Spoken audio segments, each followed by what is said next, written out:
प्रत्येक दर्शनार्थी जगन्नाथ महाप्रभुଙ୍କର ରଥ ପଛପାର୍ଶ୍ୱ ବାରିକେଡ୍ ମଧ୍ୟ ଦେଇ ଆସନ୍ତୁ।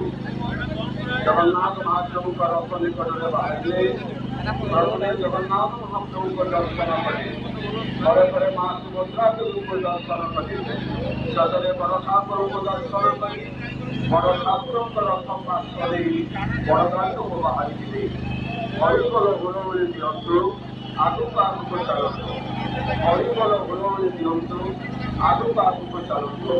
କୌଣସି ସ୍ଥାନରେ ଅଟକି ରୁହନ୍ତୁ ନାହିଁ, କୌଣସି ସ୍ଥାନରେ ଠିଆ ହୋଇ ଦର୍ଶନ କରିବା ପାଇଁ ଚେଷ୍ଟା କରନ୍ତୁ ନାହିଁ। ନିଜେ ଦର୍ଶନ କଲେ ଅନ୍ୟ ଭକ୍ତମାନଙ୍କ ଦର୍ଶନର ଦିନ ଯଦି ଆପଣମାନଙ୍କ ଦେହରେ ଧୋକା ଲାଗେ ମୋଟେ ସେମିତି ଆଗକୁ ଆସିବା ପାଇଁ ଚେଷ୍ଟା କରିବେ ନାହିଁ। କେହି କାହାର ପଛପଟୁ ଡେରି ହୋଇ ରହିବା ପାଇଁ ଚେଷ୍ଟା କରିବେ ନାହିଁ। ଛୋଟ ପିଲା, ବୟସ୍କ ଲୋକ, ମହିଳା ଲୋକ ଅଛନ୍ତି, ହୁଏତ ତଳେ ପଡ଼ି ଆଘାତପ୍ରାପ୍ତ ହେବେ। ସମସ୍ତେ ମହାପ୍ରଭୁଙ୍କର ଭକ୍ତ ଭକ୍ତମାନଙ୍କୁ ସାହାଯ୍ୟ କରନ୍ତୁ, ଆଗକୁ ଆଗକୁ ଚାଲନ୍ତୁ। ହରିବୋଲ ହୁଳହୁଳି ଦିଅନ୍ତୁ, ଆଗକୁ ଆଗକୁ ଚାଲନ୍ତୁ। କୌଣସି ସ୍ଥାନରେ ଅଟକି ରୁହନ୍ତୁ ନାହିଁ, କୌଣସି ସ୍ଥାନରେ ଠିଆ ହୋଇ ଦର୍ଶନ କରିବା ପାଇଁ ଚେଷ୍ଟା କରନ୍ତୁ ନାହିଁ। ଆଜି ମହାପ୍ରଭୁଙ୍କର ପବିତ୍ର